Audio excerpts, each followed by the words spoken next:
Seja muito bem-vindo a essa conferência online. A gente louva muito a Deus por essa iniciativa da editora Cultura Cristã e do Perguntar Não Ofende. Eu creio que é uma boa oportunidade para a gente refletir sobre temas importantes e tudo isso debaixo desse grande tema geral, né? E agora, como viveremos?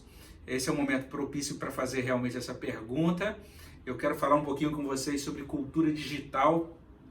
Vamos conversar um pouco sobre isso. Esse conteúdo que eu vou passar para você aqui nesse vídeo, eu vou disponibilizar, você vai ter como baixar as apresentações, os slides em formato PDF e também o esboço desse material em formato PDF. Ele, de certa maneira, é uma adaptação do primeiro capítulo de um livro que eu encaminhei para a cultura cristã. O título do livro é Igreja Real na Cultura Digital, onde eu levanto algumas questões, realmente é uma introdução a esse assunto, e a ideia é a gente pensar um pouquinho sobre esse tema da cultura digital. É interessante que quando escrevi o livro, logicamente não tinha a mínima ideia do que ia acontecer meses depois.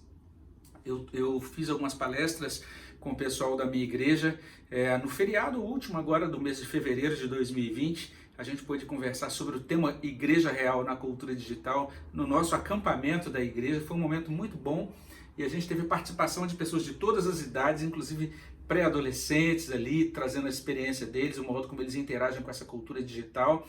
Algumas coisas que foram colocadas ali eu nem imaginava que meses depois a gente ia estar tão ligado a elas, não é? Porque agora, por conta do isolamento social, muitos de nós estamos agora mergulhados aí em dispositivos digitais e podendo interagir uns com os outros, com os nossos familiares, basicamente necessitando nessa dependência desses dispositivos. Eu quero, nessa ocasião, falar um pouquinho sobre o que é a cultura digital. A minha ideia é apresentar um pouquinho isso para você. Eu quero só dizer, né, que logicamente é uma introdução ao assunto, é também uma simplificação, porque quando a gente fala de cultura digital, é mais ou menos como se a gente estivesse falando de cultura brasileira. A gente pode dizer, existe uma cultura brasileira, a gente tem muita coisa a falar sobre a cultura brasileira, mas é lógico que a gente que vive no nosso país sabe que existem diversas subculturas. A gente pode falar, por exemplo, sobre uma cultura evangélica, a gente pode falar sobre uma cultura da região centro-oeste, uma cultura da região sul. Existem, dentro de uma mesma cidade, a gente tem diversos nichos culturais, formatações culturais diferentes. E é nesses termos que quando a gente fala sobre cultura digital, é a mesma situação. A gente tem diversas ramificações disso. A gente pode estar falando, por exemplo, sobre redes sociais dentro desse contexto, sobre cultura digital dentro desse contexto das redes sociais, mas a gente pode estar falando sobre cultura digital pensando em pesquisa, por exemplo, de ponta na área de saúde, ou pesquisas de pós-graduação em diversas áreas do conhecimento, ou simplesmente na experiência da gente poder conversar com um parente por uma ferramenta de mensagem usando o nosso celular, o nosso smartphone. Então a cultura digital, ela se desdobra em uma série de aplicações, uma série de perspectivas, e é nesses termos então que o que eu vou oferecer aqui realmente é uma introdução bem por alto. Eu quero começar lendo um texto com você, é o texto de Gênesis 1, versículo 26, que diz assim: também disse Deus, façamos o homem à nossa imagem, conforme a nossa semelhança, tenha ele domínio sobre os peixes do mar, sobre as aves dos céus, sobre os animais domésticos, sobre toda a terra e sobre todos os répteis que rastejam pela terra. Então esse é o texto de Gênesis 1, 26. Antes da gente prosseguir, eu queria convidar você para a gente fazer uma oração. Vamos orar ao nosso Deus e a partir daí a gente vai meditar um pouquinho nesse texto e fazer o link desse texto com a cultura digital. Obrigado, Senhor, por esta oportunidade.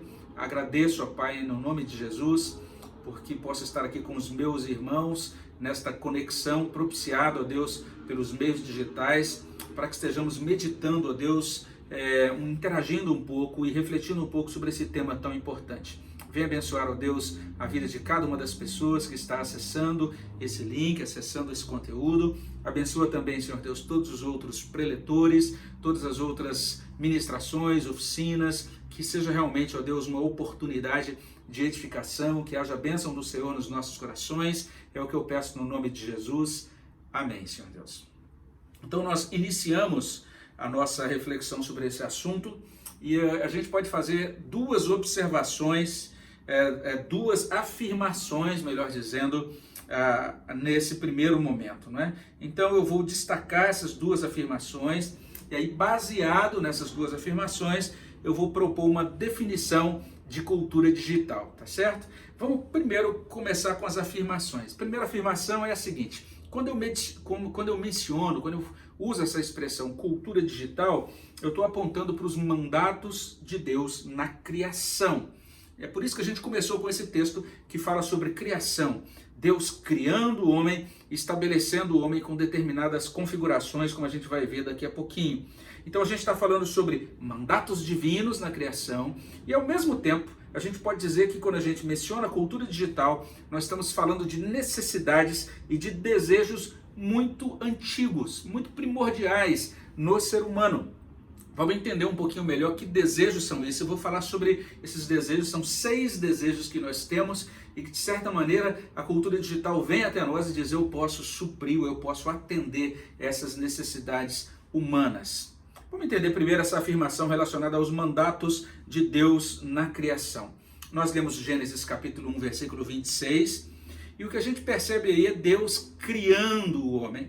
E ele cria o homem, dando ao homem capacidade para dominar sobre a criação. Façamos o homem à nossa imagem, conforme a nossa semelhança, tenha ele domínio. Sobre o quê? Sobre a criação. Essa é a tônica do texto.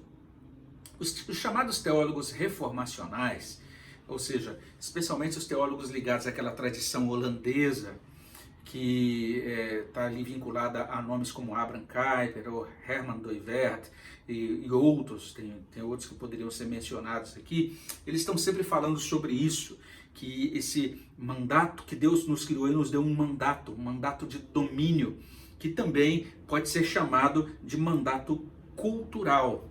O que significa o mandato cultural? Deus criou o homem e capacitou o homem para criar cultura.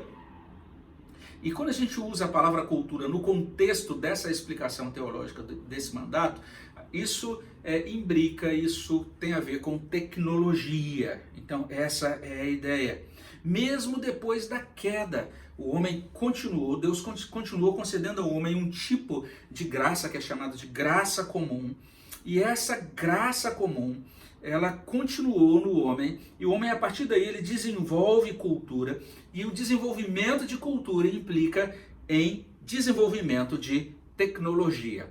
Depois você pode conferir isso no capítulo 4 do livro de Gênesis. É interessante aquele capítulo, especialmente se você olha os versos 17 até 22, porque são versículos que estão falando sobre Caim e a sua descendência. Caim cumpre o mandato cultural estabelecendo uma cidade. Para ele estabelecer uma cidade, então ele está demonstrando aí a capacidade de obtenção e gerência de recursos, a capacidade de planejamento, o desenvolvimento e uso de técnicas construtivas. O texto também vai falar sobre Jabal, e Jabal cumpre esse mandato cultural fabricando tendas, investindo em pecuária. Jubal faz a mesma coisa incrementando música. E Tubal-Caim trabalha com fundição e com metalurgia. É interessante que é a descendência de Caim, ou seja, uma descendência bastante oposta, bastante contrária a Deus, mas ainda assim agraciada por Deus. Daí a ideia de graça comum, desenvolvendo cultura, desenvolvendo tecnologia. A palavra tecnologia parece estar ligada a coisas muito avançadas, né? A gente já imagina um computador ou coisas assim, ou uma espaçonave, né? Essas coisas de filme de ficção científica. Mas a palavra tecnologia vem de um termo grego, que é o termo tekne. É o termo que significa técnica, arte.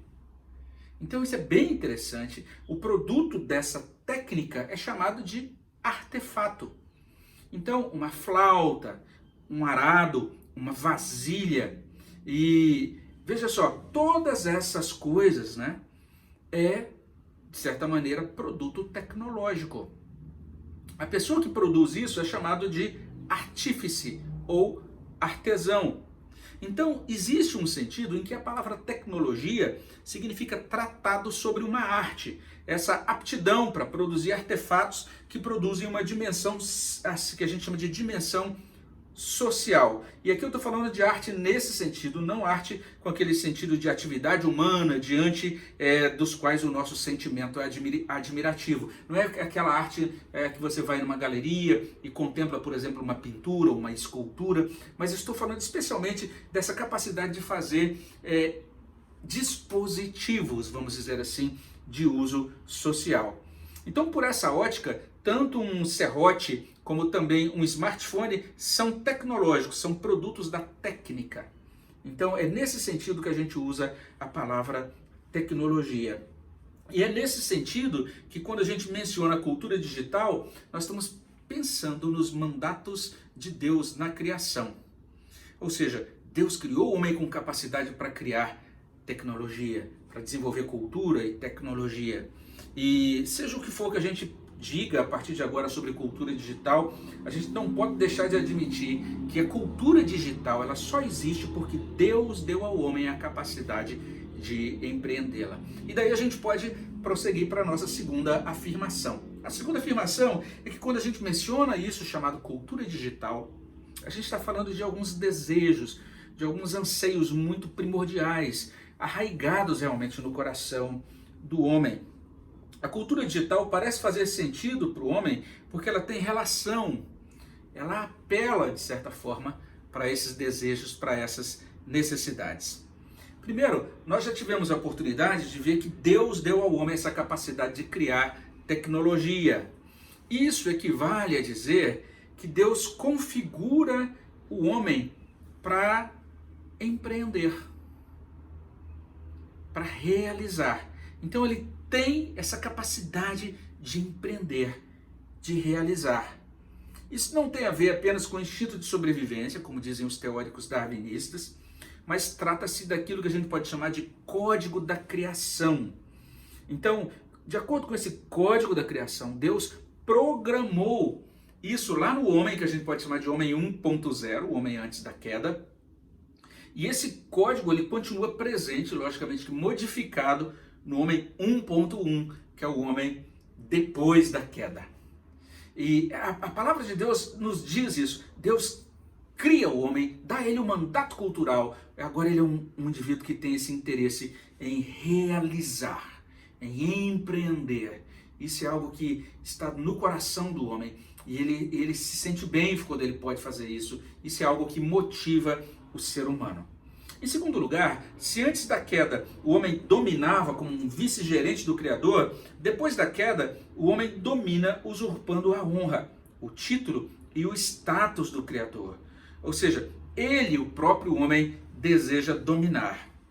Vamos tentar entender isso. O que acontece? Deus estabelecendo o homem como um vice-gerente, o homem podia realizar todas as coisas para Deus como uma oferta de amor, como um ato de adoração, dando toda a glória por suas realizações a Deus. Mas depois da queda, o homem quer essa glória das realizações para si. É nesse sentido que ele tenta erigir Babel, lá em Gênesis capítulo 11, de 1 até o verso 9. Confira lá e você vai perceber essa insistência do homem. Não é? Ele agora está decaído. Antes ele exercia esse mandato do domínio, do mandato cultural, sob Deus, debaixo de Deus, submisso a Deus, para a glória de Deus. Ele entendia que Deus é o ser que preenche todas as coisas. É isso que ele entendia. A queda muda isso. A queda faz com que o homem agora ele seja encaminhado para um desejo de domínio que corresponde à expansão do próprio homem para o alto e para os lados. O que quer dizer isso? Quer dizer, o homem quer algo que preencha todos os espaços. De certa maneira, a cultura digital tem a ver com isso, esse desejo do homem de transcender as limitações, por exemplo, espaciais. É por isso que mesmo a gente limitado, agora estando isolado nos nossos espaços por conta dessa pandemia, a gente tem como acessar um conteúdo como esse.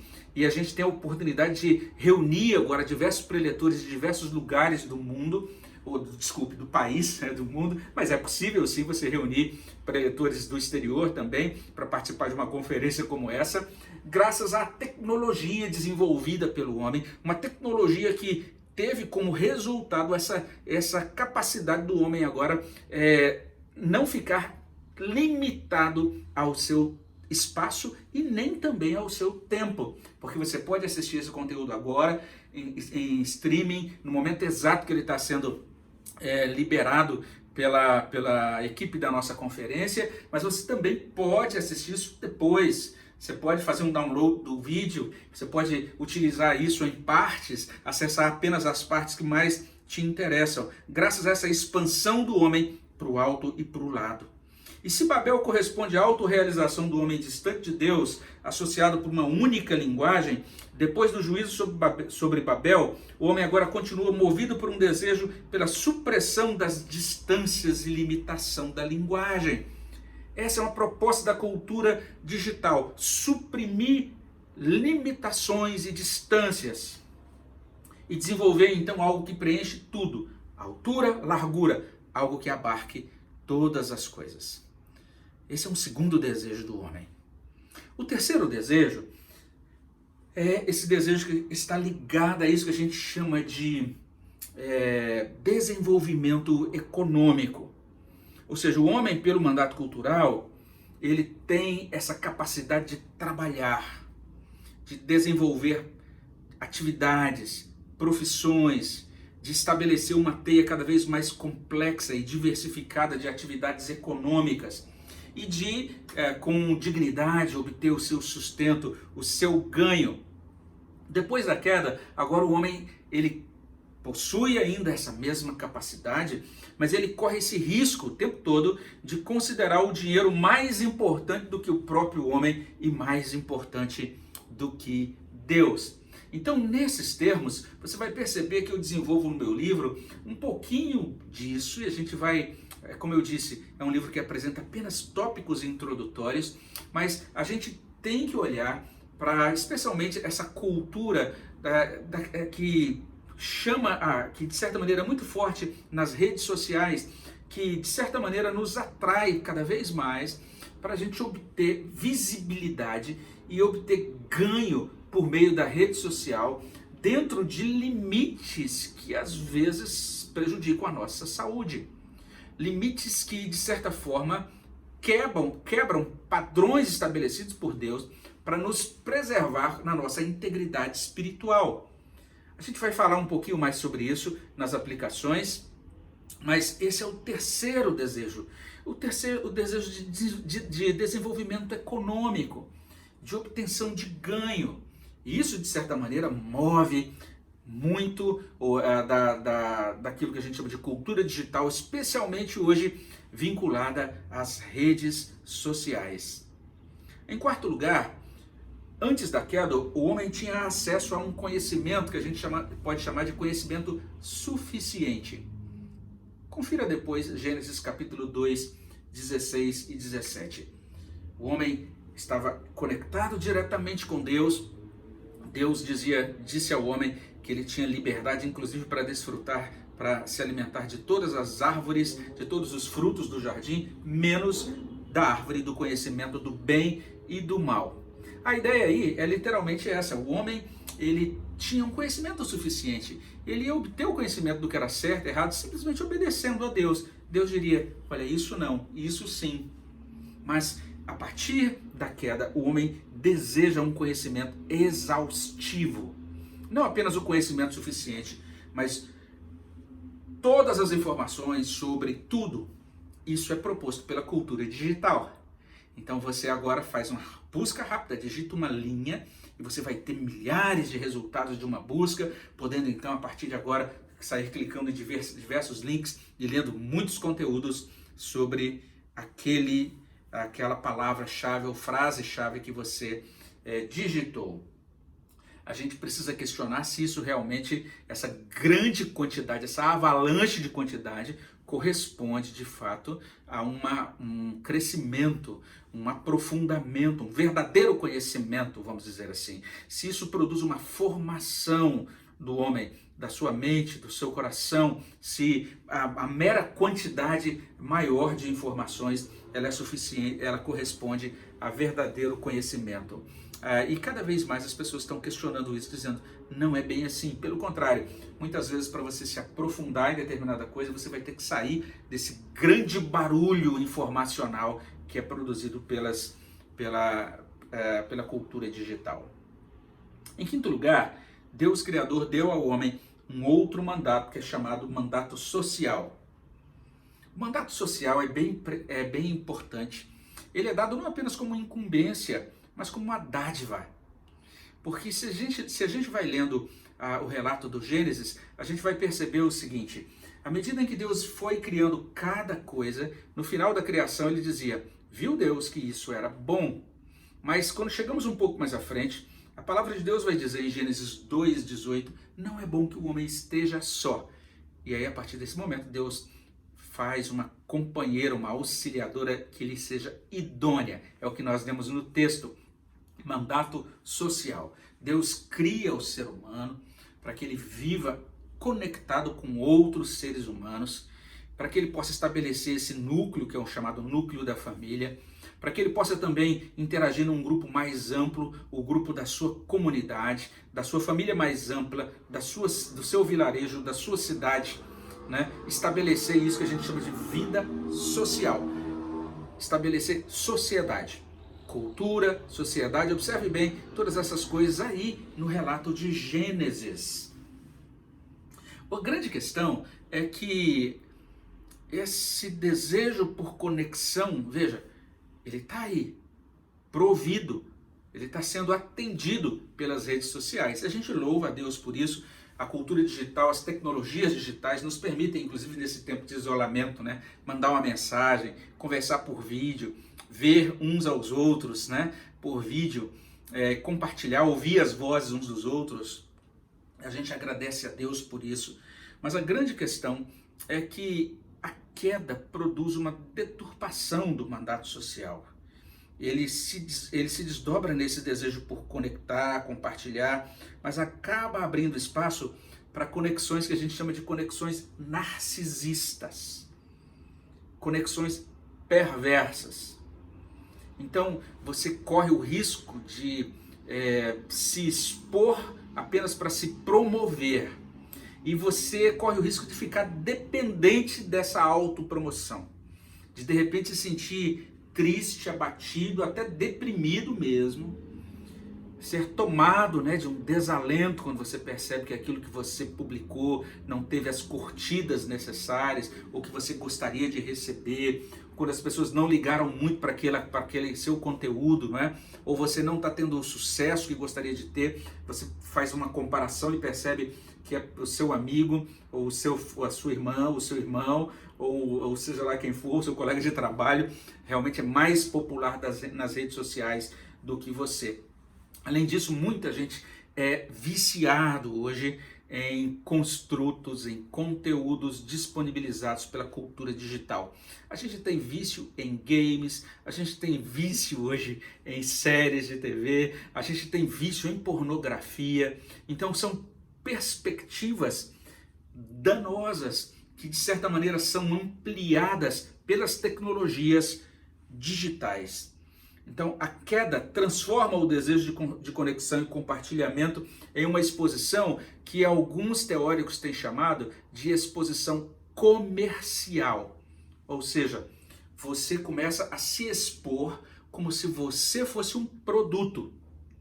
Então até essa ideia, veja só, a ideia do marketing pessoal, que já existia desde a década de 80, 90, no meio do que a gente chama de meio profissional, não é? Pessoas já desde aquela época, era uma época que eu trabalhava na iniciativa privada, e a gente entendia essa necessidade de fazer o marketing pessoal, não apenas trabalhar bem, mas mostrar que você trabalhou bem, para que você confirme o seu valor dentro de uma instituição, para que você assegure o seu emprego, ou para que você possa crescer dentro daquela empresa, daquela organização. Não há dificuldade nenhuma em você fazer um bom trabalho, mostrar o seu bom trabalho e você mostrar realmente que Deus realmente te deu alguns dons, algumas capacidades e agora você usa esses dons e você diz, olha só o que eu sei fazer para a glória de Deus. Não há dificuldade nenhuma nisso. Eu acho muito bonito quando eu leio alguns textos de Calvino, ele diz, olha, eu vou fazer isso, eu estou escrevendo esse livro porque Deus me deu esses dons e eu tenho que contribuir com a igreja dele, eu sou capacitado para fazer isso, então eu vou fazer. Então não há dificuldade nisso, mas o problema é quando essa exposição se torna comercial. Então você está querendo apenas se vender como um produto, se você perde a sua pessoalidade, você deixa de se considerar como pessoa e passa a se considerar apenas como marca, como produto, e essa exposição sua se torna cada vez mais pornográfica. E aí quando a gente usa a palavra pornográfico aqui, não significa apenas pornografia no sentido de imoralidade, de pecado sexual, mas no sentido de hiperexposição, de você se expor além da medida, fora daquele limite de modéstia, de decoro, de você ter o cuidado em resguardar a sua privacidade, resguardar a vida da sua família. A gente precisa de um espaço na alma em que a gente se aquieta, em que a gente agora invoca a Deus, em que a gente reflete sobre o nosso próprio ser, um espaço em que a gente não naquele momento, avaliado, metrificado, em que a gente não é avaliado com base em popularidade, no modo como as pessoas nos veem, e sim a gente construir uma imagem, um senso de identidade a partir daquilo que a palavra de Deus diz acerca de nós. E quando a gente parte para esse outro lado, a gente fica numa corrida irrefletida para se auto-expor, para ganhar popularidade, para se projetar nas redes sociais especialmente. Então isso é a gente está fazendo uma deturpação, vamos dizer assim, dessa quinta necessidade que Deus estabeleceu dentro da nossa alma quando nos criou. Em sexto lugar, Deus Criador nos convida a conhecê-lo e amá-lo no mandato espiritual. Ele nos criou para a glória dele. Em Gênesis 1, 26 a 28, é dito que Deus nos criou conforme a sua imagem, semelhança, ou seja, nós podemos comungar com ele, podemos ter comunhão com ele. Em Gênesis 2, 15 e 17, Deus criou o homem para que o homem agora possa cuidar do jardim, guardar o jardim. E essas duas palavras que são usadas aí, dois desses termos que estão aí falando desse cuidado do homem e dele guardando o jardim, são palavras usadas também na liturgia. Elas deveriam fazer, indicando que esse serviço seria para a glória de Deus, seria como culto a Deus. A Bíblia vai dizer isso, nós precisamos de conexão com o nosso Criador. É assim que ela começa. Ela começa com esse ser transcendente, primeiro e último. Esse ser que é tanto a nossa origem, como também o nosso destino. É desse ser que vem a nossa vida, o nosso sustento, o nosso descanso, a nossa alegria, a nossa segurança. Isso é revelado desde a primeira palavra criadora até o plantio e as provisões do jardim. Veja só, desde o início, desde a criação, até, se você pega lá de Gênesis 1:1 até 2:25, Deus criando, o próprio Deus plantando um jardim para ter comunhão conosco. Ele não apenas é esse Deus que que nos cria e cuida de nós na providência, ele também é o nosso Salvador. E basta conferir Deus interagindo em amor, assegurando a redenção logo depois da queda, lá em Gênesis 3, de 1 a 24. Ele procura o homem, ele produz uma vestimenta para cobrir a nudez do homem. Esta é a bênção daquilo que a gente chama de mandato espiritual. Mas o problema é que depois da queda, o homem quer vida fora de Deus. Ele quer sustento a despeito de Deus. Ele quer descanso desligado de Deus, alegria sem Deus, segurança, salvação providas e garantidas por nossa própria capacidade. por nossa própria força. Perceba como a cultura digital, de certa maneira, está provendo, está prometendo isso. Para começar, a gente se conecta à nuvem. E aí, converse com 2 ou 3 pessoas, assim, de forma mais pessoas que não são especialistas em tecnologia, não é? Dentro de uma perspectiva mais popular, se pergunte para elas o que significa nuvem. Ninguém consegue explicar direito o que é nuvem. A gente só sabe que a gente está conectado à nuvem. Eu acho interessante essa imagem da nuvem no Antigo Testamento, não é? É a imagem muito preciosa para o povo de Israel. É Deus caminhando com o povo e cuidando do povo todo o tempo. Agora as pessoas estão conectadas a algo que é maior do que elas. Estão conectadas à grande rede. Muitas pessoas acham que agora é essa rede, essa estrutura tecnológica que vai lhes assegurar bem-estar. E a gente pensa em todo um futuro de possibilidades e de conforto propiciados pela cultura digital. Muitas pessoas estão buscando agora o seu entretenimento, a sua alegria nas mídias digitais, né? Elas estão buscando descanso nisso que é provido pelas mídias digitais. E algumas pessoas até se sentem mais seguras por causa das tecnologias digitais. Agora eu sei onde meu filho está, eu tenho um aplicativo no aparelho dele que me mostra exatamente onde ele vai, onde que ele parou, para onde ele se deslocou. A gente acha que porque a gente está monitorado por satélites e por esses sistemas todos vinculados a essas tecnologias de GPS e de localização, a gente está mais seguro.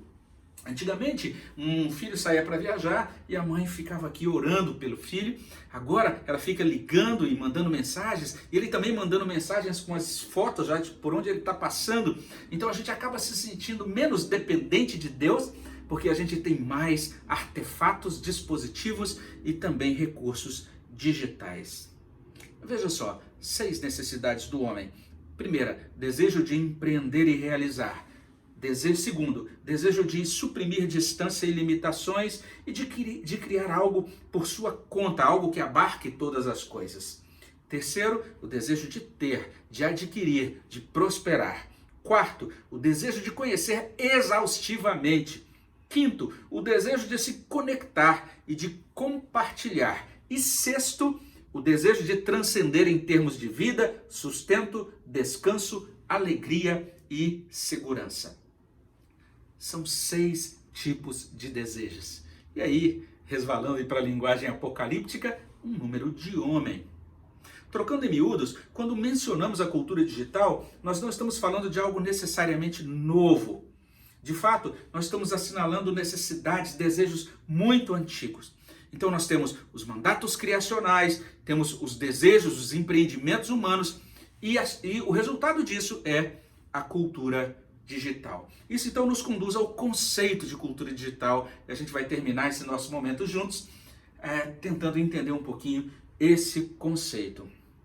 A cultura digital resulta então desses 6 desejos que eu terminei de mencionar, e você vai perceber no meu livro que a gente define cultura digital dessa maneira. Cultura digital é a totalidade das interações e realizações humanas interconectadas e compartilhadas pelas tecnologias de rede. Então são vários conceitos que você vai encontrar em muitas obras da atualidade, mas eu estou propondo esse conceito. Você pega todas as nossas interações, aquilo que a gente faz, o modo como a gente interage, tudo aquilo que a gente realiza, tudo isso que é realizado por meio dessas tecnologias de rede, isso gera esse grande elemento que a gente está chamando aqui de cultura digital. Essa abstração chamada cultura digital é, na verdade, a junção, é o resultado, melhor dizendo, de todas essas interações. Ela resulta desse desejo humano de empreender e realizar, ela oferece tecnologias e dispositivos que suprimem distâncias e limitações e que tem esse objetivo de abranger todas as coisas. E como culminação da civilização pós-industrial, ela impõe um modelo de sociedade de consumo. Então ela é totalmente focada na propaganda e no consumo, especialmente as redes sociais. Ela propõe oferecer informação, conhecimento exaustivo sobre tudo. Ela não apenas permite, mas ela insiste na conexão e no compartilhamento de tudo. Então toda a vida tem que ser compartilhada, cada detalhe dos seus hábitos e todas as coisas todos os seus dados vão migrando para essa grande rede. E ela propõe uma transcendência. Ou seja, você se sente participando de algo maior, mais poderoso do que você mesmo. Ela propõe uma melhoria de vida, ela propõe sustento, ela propõe entretenimento, ela propõe também segurança. Eu creio que esse evento da pandemia mostrou a fragilidade das realizações do homem. A gente vê grandeza, a gente fica maravilhado com as realizações do homem, mas ao mesmo tempo a gente vê o quanto que nós somos muito mais frágeis do que a gente imaginava. Ao mesmo tempo a gente percebe que pela graça comum de Deus, essas realizações tecnológicas nos ajudam hoje, por exemplo, a estar realizando uma conferência como essa. É impressionante isso que Deus faz na sua graça comum. Algumas pessoas olham para a cultura digital com assombro, mas mesmo eu creio que a situação atual está fazendo as pessoas reverem isso. Muita gente que dizia, esse negócio de depender só de computador, ou de smartphone, ou de dispositivo digital, essas pessoas estão vendo agora que elas realmente estão sendo beneficiadas. Só um minutinho, eu vou fechar aqui um timer aqui que começou a tocar, um minutinho.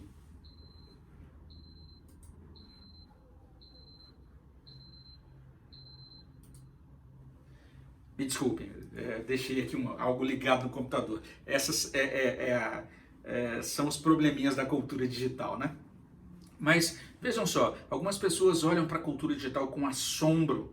Algumas pessoas acham até que tudo que tem a ver com computador, smartphone, ou tecnologias digitais, ou dispositivos, isso não pertence a Deus, ou coisas assim. Outras pessoas já vão para um extremo oposto. Para elas, tudo que é da cultura digital é maravilhoso, elas são entusiasmadas por isso, veem na cultura digital algo muito bom que deve ser incitado, tem que ser propagado. E tem aquelas pessoas que nunca nem param para pensar nisso, simplesmente usam os aparelhos e fazem uso dessas novas tecnologias sem qualquer reflexão. Mas vale a pena a gente parar para pensar um pouco sobre isso que é chamado de cultura digital. É algo que está vindo até nós e propondo atender a necessidades que são necessidades muito primordiais, não é? E é nesse sentido, à medida em que ela promete essas 6 coisas ligadas a 6 desejos muito antigos do homem, que de certa maneira ela traz algumas coisas muito boas, mas ao mesmo tempo a gente tem que fazer uso dessa tecnologia digital pedindo sabedoria de Deus e graça de Deus. A gente entende que tudo que existe de bom, de útil nesse mundo, provém de Deus na criação. Mas por causa da queda, o desfrute correto de tudo que existe nesse mundo exige que a gente conheça e que a gente sirva a Cristo e que a partir de agora a gente possa rever, reler, fazer uso de tudo, de todas as coisas, marcando todas as áreas da vida com o nome do Senhor Jesus Cristo. Será que a cultura digital realmente cumpre essa promessa de atender todas essas 6 necessidades do homem? A gente percebe que essa é uma questão bastante controvertida. E é nesses tempos que eu convido você depois a ler esse meu texto, Igreja Real na Cultura Digital. A gente vai ter a oportunidade de conversar mais sobre isso em diversos capítulos desse livro. São poucos capítulos no geral, são 5 capítulos, mas você vai ter a oportunidade de obter resposta a diversas perguntas nesses 5 capítulos. Aqui eu quero apenas deixar com você esse convite, não é? Para que nesse momento em que a gente está tendo todo um desafio diante desse quadro novo que é colocado diante de nós, que nós possamos observar as dádivas que Deus nos dá, os recursos que Ele nos dá, como grandes bênçãos, e a gente possa fazer uso deles de modo que o nome dele receba toda a glória. E a minha oração é que você aí, no seu isolamento social, junto da sua família, onde você estiver, que você possa estar dando glória a Deus. porque Ele é um Deus presente na nossa vida. Ele nos cria e nos dá agora esse mandato cultural para que a gente possa desenvolver tecnologia e trabalho. Ele também nos dá essa graça de, no mandato social, estarmos conectados. E ainda que agora a gente não possa estar junto de todo mundo que a gente gostaria de abraçar, de estar mais próximo presencialmente, mas a gente ainda pode estar conectado uns com os outros através dessas tecnologias que, pela bondade de Deus, estão à nossa disposição. Mas, acima de tudo, tudo isso é nos dado para que a gente possa cumprir o mandato espiritual. Entender que nós pertencemos a Deus e que nós existimos para o agrado dEle e que a gente possa consagrar a Ele toda a nossa vida e todo o nosso coração. Que Deus abençoe ricamente a sua vida e esteja abençoando você também em todos os outros conteúdos, você possa fazer um bom uso e ter um bom proveito aí de todos esses conteúdos na nossa conferência online. Que Deus abençoe ricamente.